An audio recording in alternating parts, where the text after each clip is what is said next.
Il lago di Vagli non è un lago qualsiasi, è lo specchio d'acqua che sommerge l'Atlantide italiana, Fabbriche di Careggine, con le sue suggestioni, le sue misteriose leggende e la lunga attesa per la sua riemersione.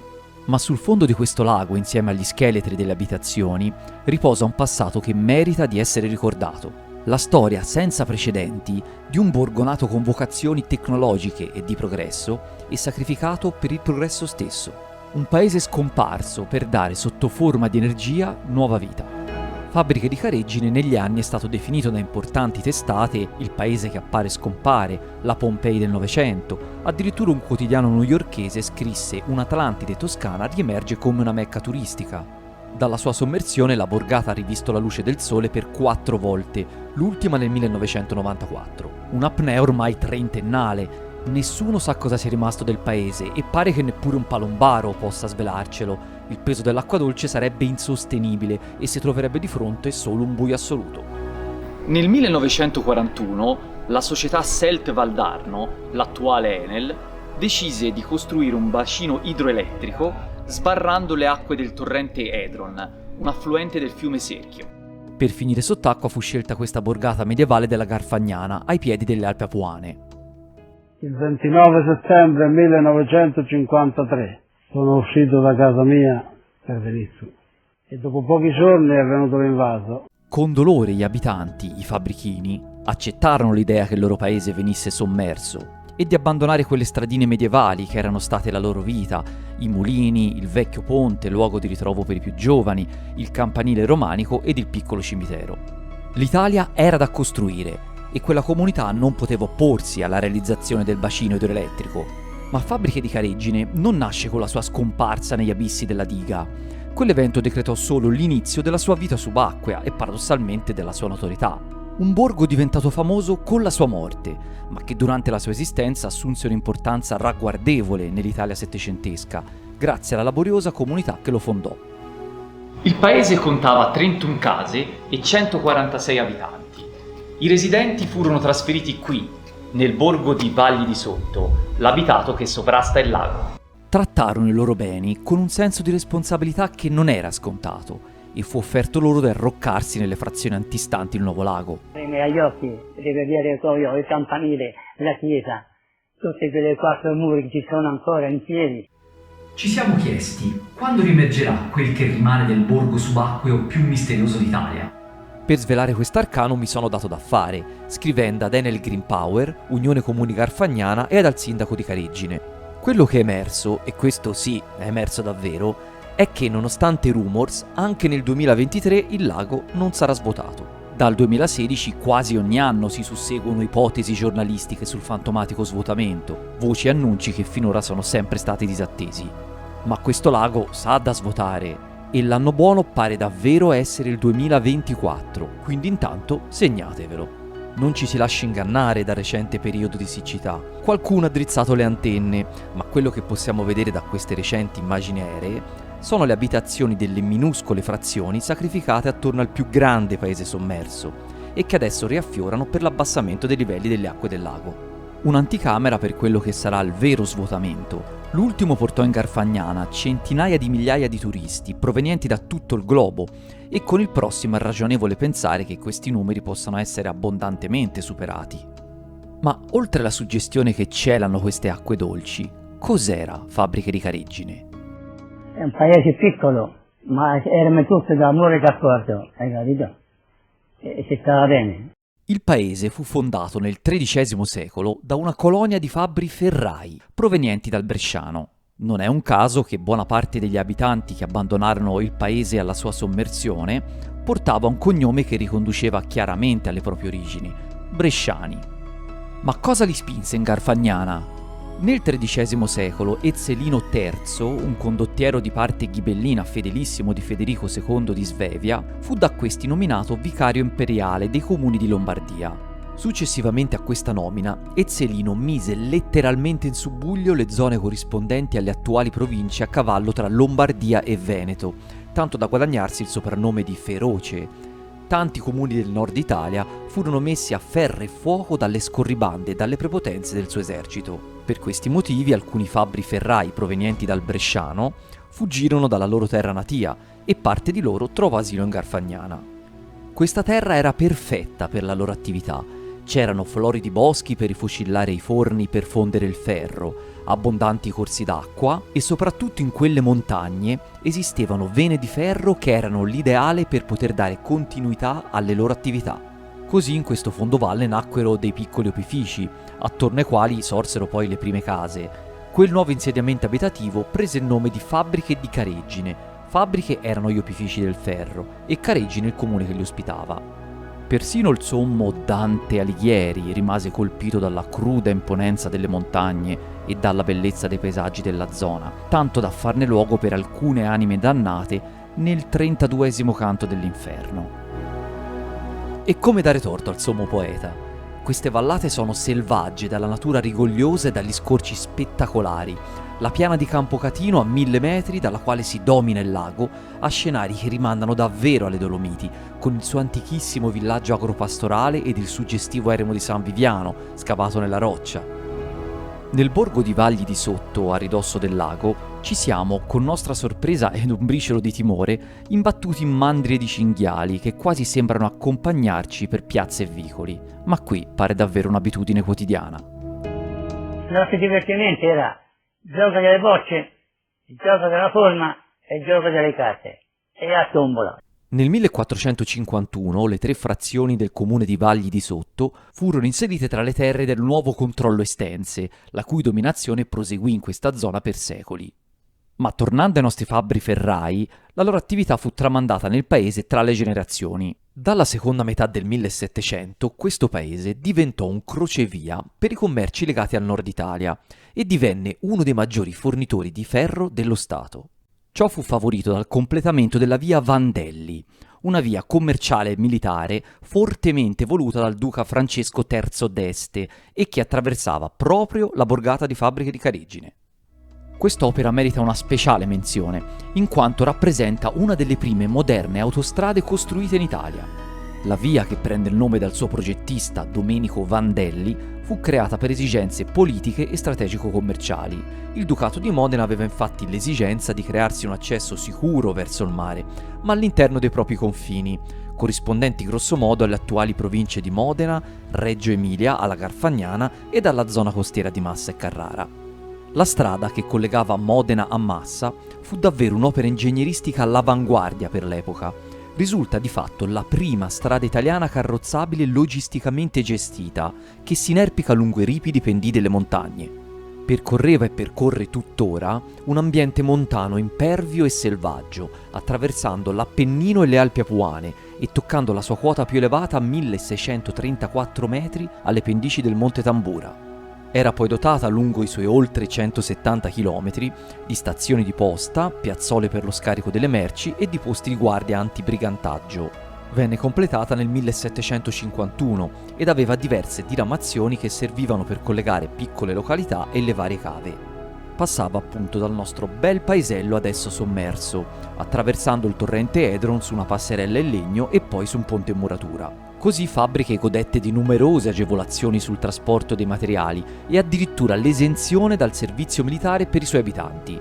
Ma il periodo d'oro del paese non durò a lungo. Con il declino del commercio del ferro e della via Vandelli, i residenti già nel 1800 dovettero tornare a dedicarsi agli antichi mestieri di contadini e pastori per far fronte alla fame e alle carestie. Oh bimbo, non c'è niente per mangiare. Allora si saltava nel fiume a lungo l'Etro e si andava a prendere le trote.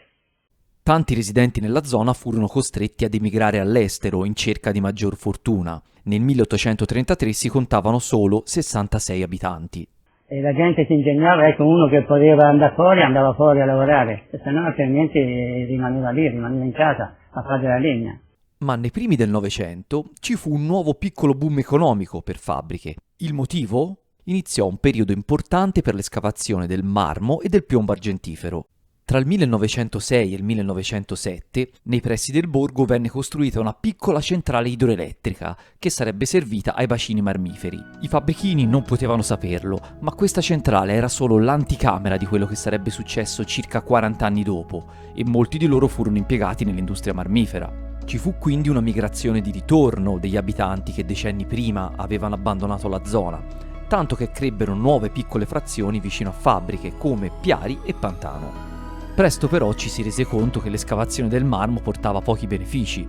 I cavatori erano costretti a lavorare anche nei campi per potersi permettere una vita dignitosa. Intanto negli anni 30 fu decisa la costruzione della diga che avrebbe cancellato fabbriche. La gente premeva per ricominciare questi lavori, c'era disoccupazione, hanno fatto anche le manifestazioni sindacali per chiedere con forza l'inizio dei lavori. Diversi degli abitanti del borgo furono impegnati nella costruzione dello sbarramento che avrebbe decretato la morte del loro stesso paese. I lavori furono interrotti a causa degli eventi bellici e furono ripresi nel 1947, quando il livello dello sbarramento giunse fino a 95 metri. Il tutto per 35 milioni di metri cubi d'acqua. Il lento esodo degli abitanti si protrasse per diversi mesi e si completò nel 1953. Per alcuni fu particolarmente difficile. Si narra che per gli abitanti più ostinati ci volle l'intervento della polizia, ma in generale prevalse la speranza per un futuro tutto da costruire. Sono stato il penultimo a uscire da Piare. A pensarci bene, questa gente ha pagato quello che in passato altre città ed altri popoli hanno scontato in nome della fiumana del progresso, che qui si è materializzata sotto forma di lago. Le acque sfruttate nei secoli per le attività della borgata sono ora sfruttate per produrre energia. Un lago che ha sommerso un'energia plurisecolare per generarne una tutta nuova.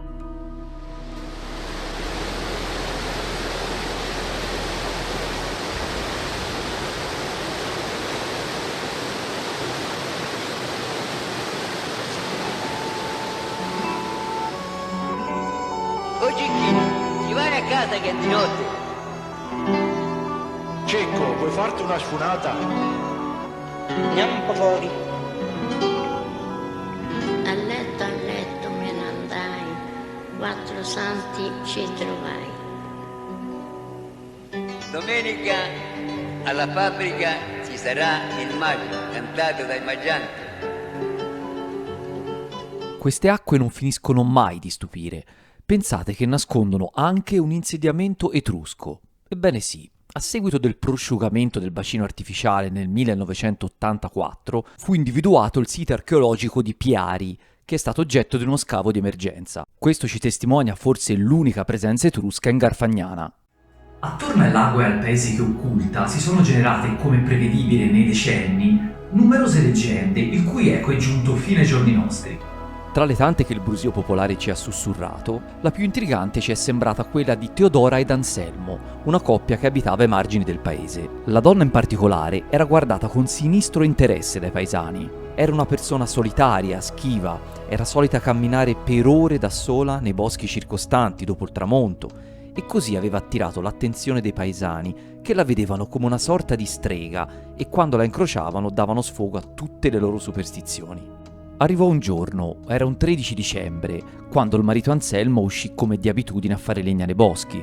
La notte quel giorno scese rapidamente e con lei il gelo. Anselmo, accelerando il passo per rincasare, scivolò con tutto il suo carico di legna, rompendosi una gamba e non riuscì a rialzarsi. Nessuno poté soccorrerlo e così lentamente ed inesorabilmente morì assiderato. La tragedia però era evitabile. A quel tempo la voce del paese erano le sue campane bronzee, che suonavano all'occorrenza per svariati motivi e con rintocchi differenti. Così potevano annunciare eventi di gioia quando suonavano a festa, segnalare incendi quando suonavano a fuoco, ma è quando suonavano a disperso che segnalavano di procedere alla ricerca di chi si fosse smarrito nelle bufere di neve o nei boschi. Ma in quella gelida notte non si udì nessun rintocco. Teodora non si preoccupò di segnalare l'assenza del marito per far suonare le campane al fine di dare il via alle ricerche. Solamente intorno a mezzogiorno del mattino seguente la donna si decise a dare l'allarme. Con i rintocchi a disperso i paesani si misero subito alla ricerca di Anselmo, che fu presto trovato morto nei boschi vicino al borgo. Tutti sospettarono che Teodora non avesse dato intenzionalmente l'allarme e la donna fu subito considerata responsabile dell'accaduto. Facile immaginare come Teodora dopo questo tragico evento fu sempre più isolata e schivata in paese e vittima di ancor più feroci dicerie. Il tempo passò e arrivò il giorno in cui gli abitanti di fabbriche dovettero lasciare le loro case Il loro amato paese sarebbe finito sotto milioni di metri cubi d'acqua. Teodora non voleva crederci e pensava che fosse stato imbastito una sorta di complotto nei suoi confronti. Decise di rifugiarsi in cantina, quasi come non volesse saperne di quelle maligne voci che l'avevano perseguitata per anni. Nessuno riuscì a tirarla fuori da lì, e lì rimase anche quando le acque del nascente bacino salivano lentamente. Forse la donna cercò una disperata fuga, ma era troppo tardi. Acqua e fango ebbero la meglio. Furono in tanti a pensare che quella fu la giusta fine per una donna così ambigua. Qualche anno dopo, in seguito al primo svuotamento del bacino artificiale, qualcuno si ricordò di quella donna così controversa e si preoccupò di cercarne il cadavere. Niente fu ritrovato di Teodora, neppure un osso. Qualcuno pensò che fosse riuscita a fuggire e che si fosse trasferita altrove. E quindi, dov'è finita la donna? Il fatto rimane un mistero. Un mistero che sembrerebbe sublimarsi ogni 13 dicembre, quando, di notte, si sentirebbero rimbombare nella vallata le campane a disperso che avrebbero dovuto suonare quel 13 dicembre di anni prima, la notte della scomparsa di Anselmo. E c'è chi giura che sia proprio lei, Teodora, a suonarle dal fondo del lago, costretta dal diavolo come estrema punizione per non averle suonate per suo marito. Nota a margine, Teodora portava proprio il nome della chiesa del paese.